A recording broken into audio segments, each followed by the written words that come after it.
Hi guys, sorry it has been a while. A while is a bit of an understatement really. It's been forever. I've been largely neglecting my YouTube channel and I do apologise for this. But you've heard it all before.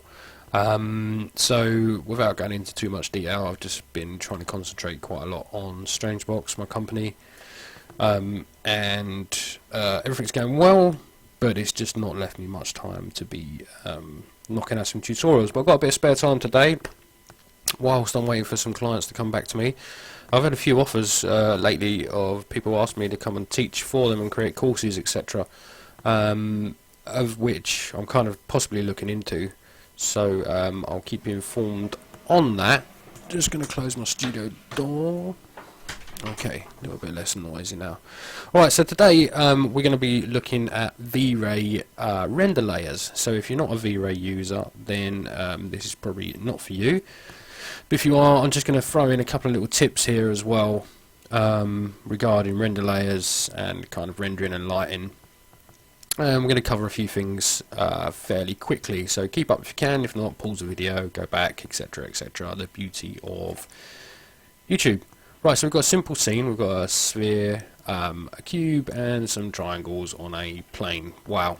We've got a dome light, and the dome light has got spherical switched on, and we have got a HDRI texture plugged in to the texture node of the dome light.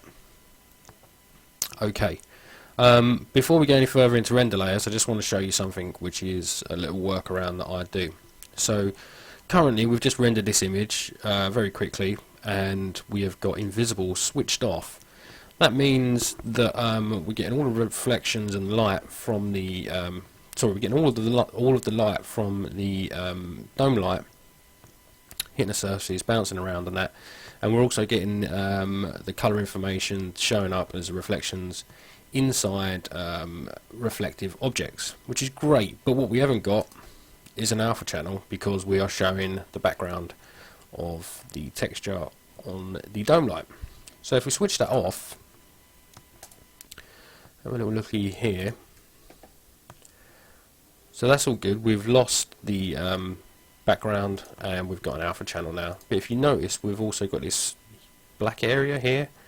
I don't really know why this is going on, to be honest, because the reflections are showing up in the top part of the sphere, but not in the bottom part. It's almost like a bug or something where it loses its spherical information. So a way around this I've found is to leave that switched off, but just create a sphere in the background with the same HDRI texture plugged into it. And if we render now, we'll get those reflections back. And in many ways it's more easy to tweak it now that it's on a sphere. So just something to keep in mind. And you may well want to tweak the ambience or the illumination of that sphere accordingly. Right, so we've got some layers. Hurrah! Sorry, we've got an image.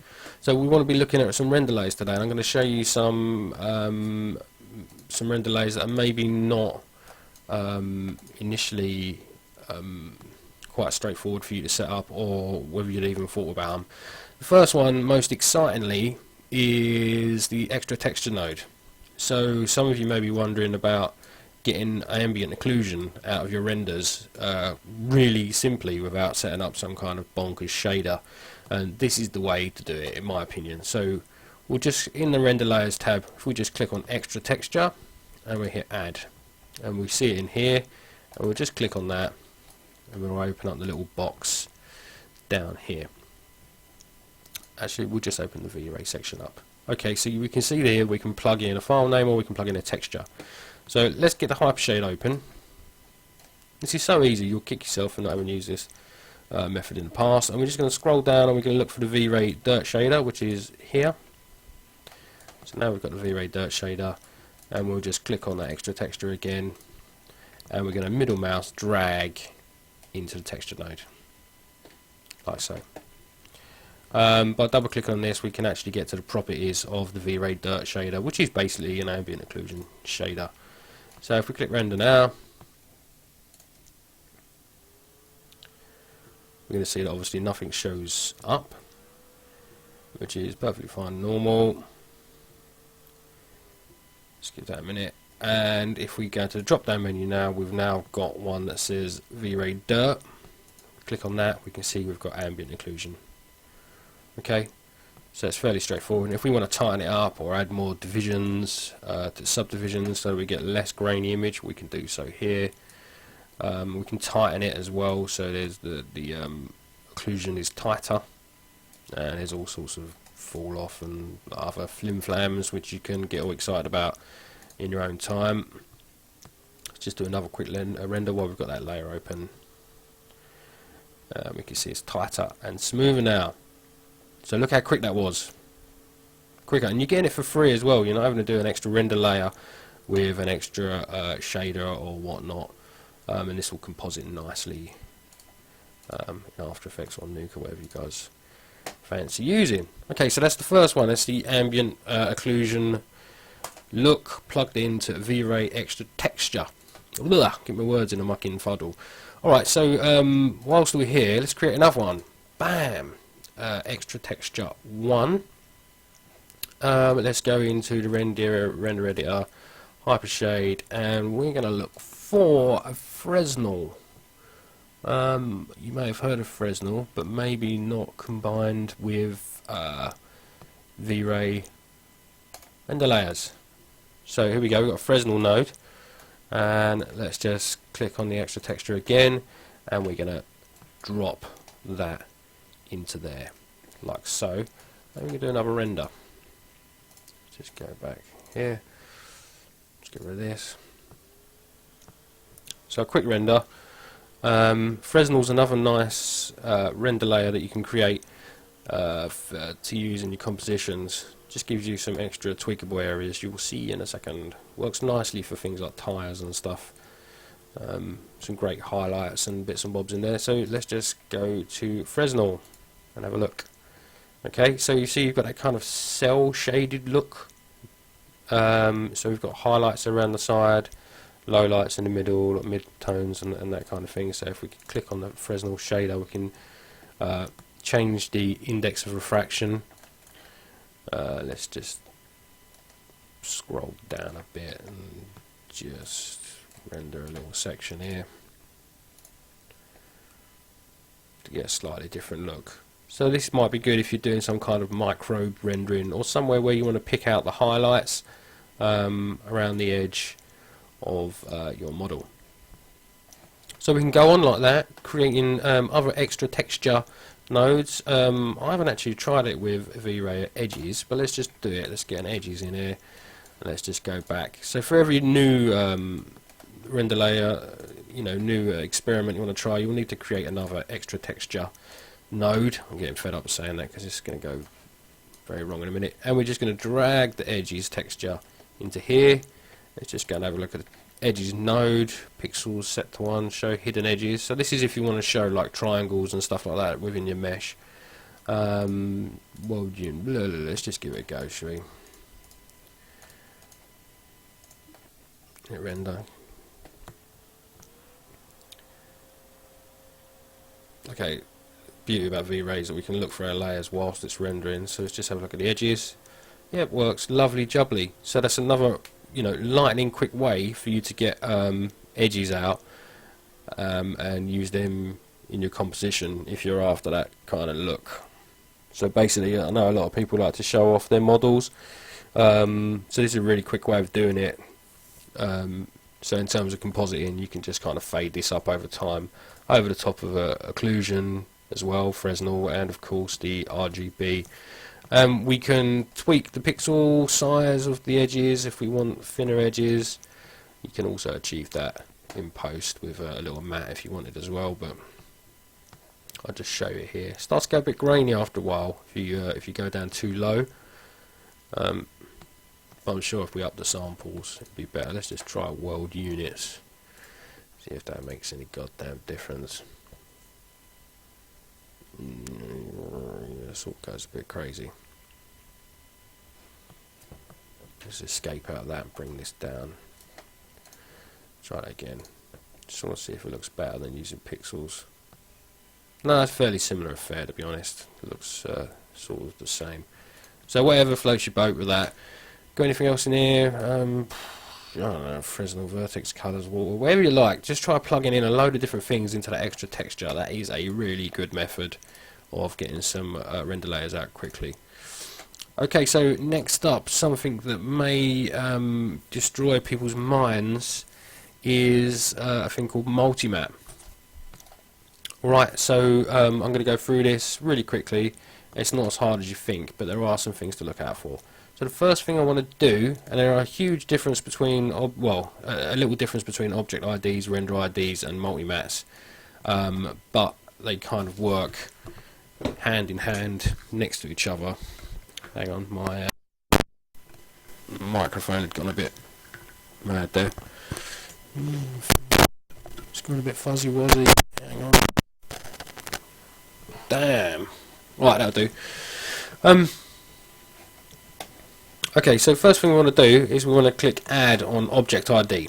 So now we've got an Object ID node. That's kind of telling Vray that it can add an attribute into the various meshes that we've got in our scene called Object ID. And we're going to need to assign Object IDs to each mesh. We're also going to create a multi-mat, the first of probably a few. And we're going to look at that in a minute. So the first thing we're going to do is going to go into our scene and see what's what. So firstly, the sphere. So with the sphere shape open, we're just going to go to Attributes, Vray, and we're going to plug in an Object ID. That's going to give you a little extra attribute down here and somewhere where you can put a number in. It's probably good if you've got a million things in your scene is to get a bit of paper, if you're old-fashioned like me or whatever, and start writing numbers down that correspond to the shapes you've got, the geometry you've got in your scene. So we're going to go with 1 on this. Alright, we're going to click on the cube and we're going to go Attributes, Vray, Object ID, and guess what, we're going to go 2. And then the last one, I just want to show you a little something different. I've put this bunch of tries inside a group, okay, and I'll just show you that we can also add an Object ID to a group, and we'll stick in number 3 there. So with those selected and with all those Object IDs assigned, let's go and have a look at the multi-map. So with the multi-map open here, you can see that we've got a red, green and a blue Object ID, and yes, you've guessed it, we're just going to go 1, 2, 3, which corresponds to our shapes in the scene, and we're just going to hit render.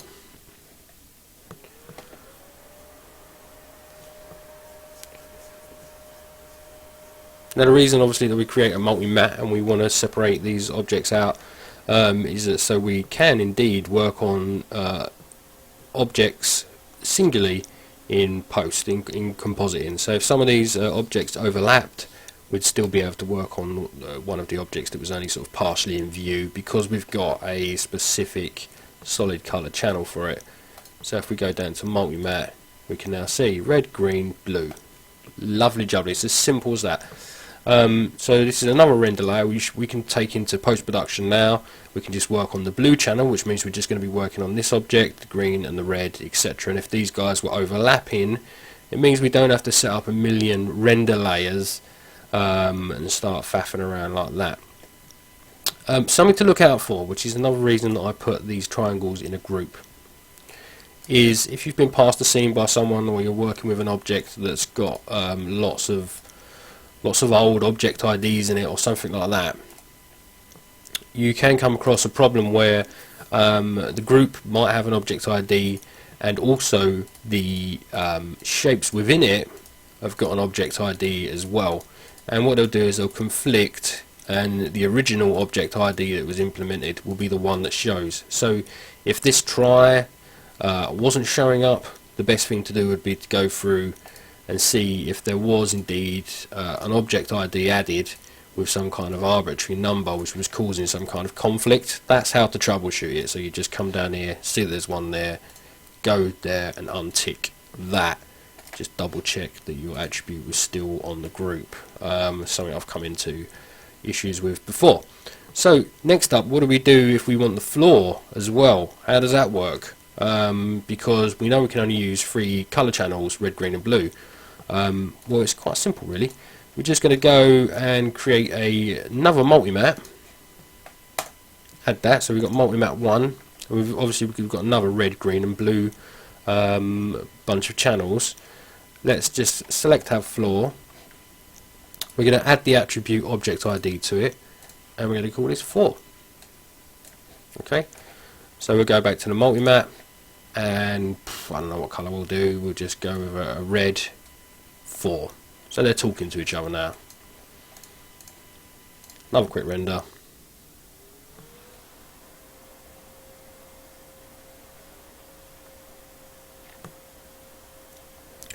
And we can see whilst we're going through it, let's just go to multi-map 1. We've got red, green, blue about to show up over here.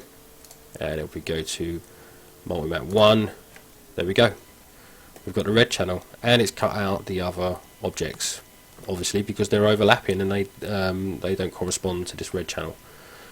So you can go on like that. I've had it before recently on a project where we had, I think it was 20 multi-mats, all with you know, different things plugged in. So you do need to keep a tab on it, especially if you're working on something like a complex car, well, with all of the parts of the car separated. But you will find that if you're just working in 3D and you're passing your files over to a compositor, so if you're about to take a contract somewhere and you're not quite sure about your multi-mats, this is what you'll need to do. And the Nuke compositors will want as many multi-mats as possible. It's never really too much for them. They'll just not use what they don't want to use. But right down to car badges and headlights, etc., you'll want to separate all of that stuff out for them, so they've got enough stuff. What you don't want is them coming back saying, can I have another multi-mat? I didn't get one for the door handle or the wheel and the wheel nuts. So just do as many as possible. They're rendered for free. Yeah, rock and roll really. So that's multi-mats, explained quite simply, hopefully. Also, if you were to be using something like an object ID alone or a material ID alone, if you've ever tried that, you will see that you can get some really poor aliasing around stuff. So this is by far the best way because everything's anti-aliased nicely. So the other ones I'd probably plug in are diffuse, which is hopefully straightforward, reflection, refraction, because we've got a glass ball in here, so it's going to have reflections and refractions. Woo! Specular, if you've got any specular, shadow, if you've got any shadow, lighting. GI I like to put in, if I'm rendering with global illumination, I'm getting flickering in my scenes or whatever, it's a good way to troubleshoot. Z depth, we'll stick that in there as well. I mean, you know, all this stuff's free. It just happens at render stage, so you might as well put in as much as possible. Velocity I don't use often at all. I've passed it over to compositors before. They still seem to like on occasion actual real motion blur, but yeah, that's another story. Okay, so let's just go back to RGB, do a quick render, and we'll just have a look through some of those render layers really quickly.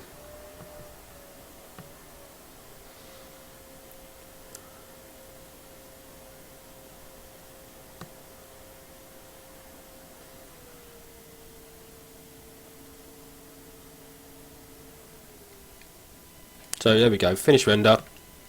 Let's start having a look through, shall we? I'm not going to go through stuff that we've been through before, so we know about the dirt, which is ambient occlusion, Fresnel, edges, object ID we don't need to look at, multi-map 1 and 2, we know about those. Let's just have a look at diffuse. Diffuse is just solid diffuse colour, can be very handy.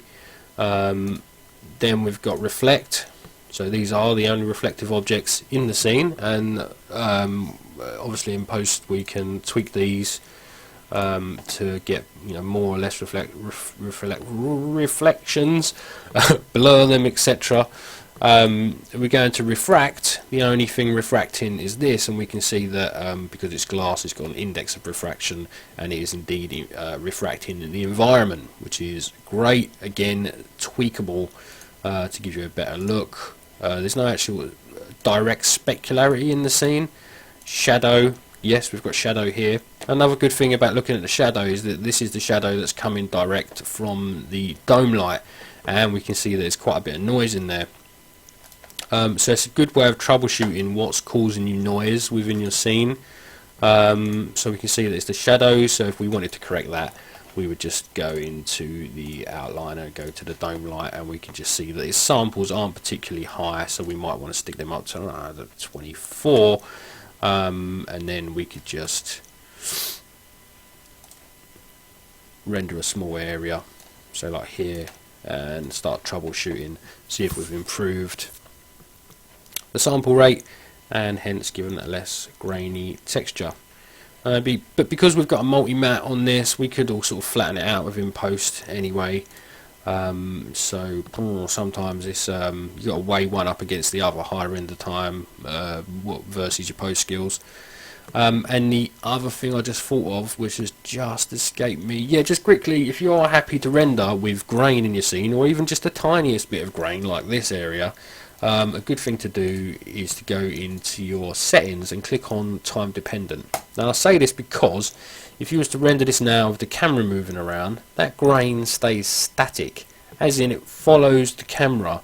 So you'll get a really weird look, almost like that grain's kind of superimposed but moving with the camera, and it's not nice. But if you stick on time dependent, that grain will change frame to frame and kind of look like it's stuck to the surface. I'm sure there's some sort of mathematical longer explanation for that, but let's just put it this way, it works if it's on.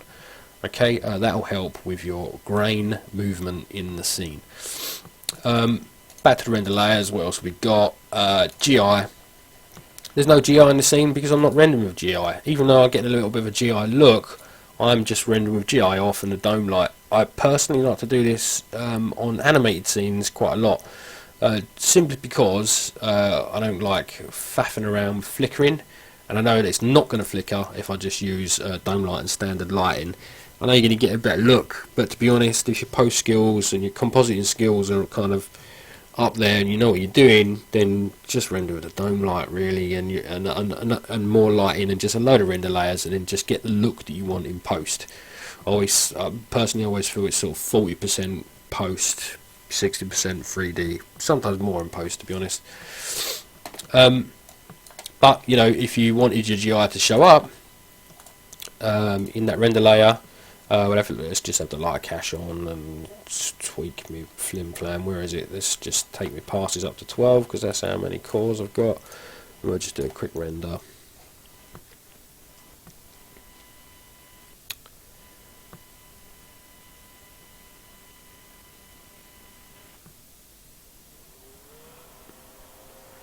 And we can see we've got a GI coming through now. The render layer. You can also use this for a pass if you want.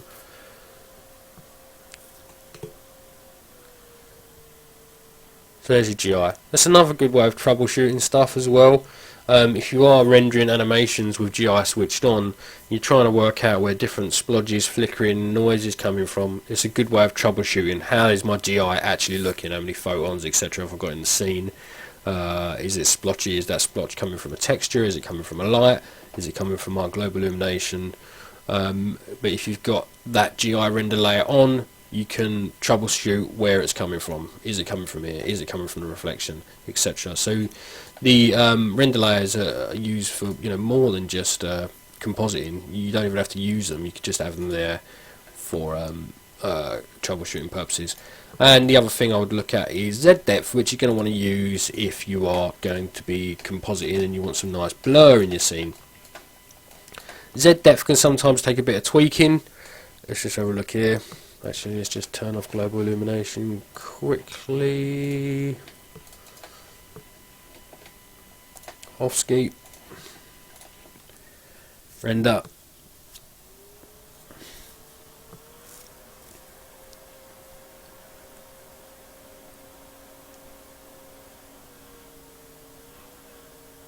So Z depth's got its attributes. You can have it either linked to the camera, to the camera's depth, or you can just have it kind of set up through a set of arbitrary attributes. So at the moment our Z depth looks like it's not working the greatest, to be honest. We've got a little bit of light down at the end and some dark here, so obviously what we're after is a gradient for our various depth blur plugins that we use in post-production. This is a bit of a weak image, to be honest, so if we just have a quick look at that render element, depth blur, we can see in here we've got a couple of settings. So usually I just tweak the depth black and the depth white and get them sort of close-ish together, and I just faff around with it, to be honest. Let's just try that.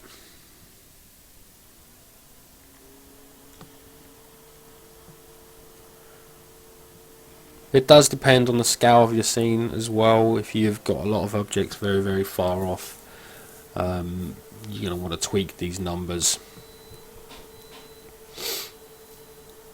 But we're getting some more light information in there now. Probably not enough still. We probably want to tweak it a little bit more and get some more darkness closer to the camera. But let's just see when the image finish is rendering. It's not too bad. It would work. For what we're doing, it would work. We can see it's very bright down there, and it comes up pretty damn dark down here. So yeah, that's going to be fine for compositing. You're just gonna the plugin will just look at the different color values and give you a blur based on the gradient from white to black. You can also invert that within your preferred plugin, After Effects, Nuke, whatever. So that's about it for render layers, and yeah, I won't go into caustics or anything because we're not doing that today, but yeah, that's it. So hopefully that's helped somewhat. Also, the other thing you can use the Z depth for is lighting. If you want to add like a little bit of fog into your images, you can use this. Maybe we could reverse that in post, but just lay it over in post as an add layer and then tweak the transparency, and you'll just get that kind of fog in, that you get in real life, where things in the distance look a bit hazy and washed out compared to stuff in the foreground. Hopefully that's helped, guys, and hopefully this will be the start of a load more tutorials. Again, if you weren't a Vray person, then excuse me, this wouldn't really apply to you, so I do apologise for that, but there are going to be some more other standard Maya tutorials coming out shortly. Alright guys, take care, good luck, thanks a lot, bye bye.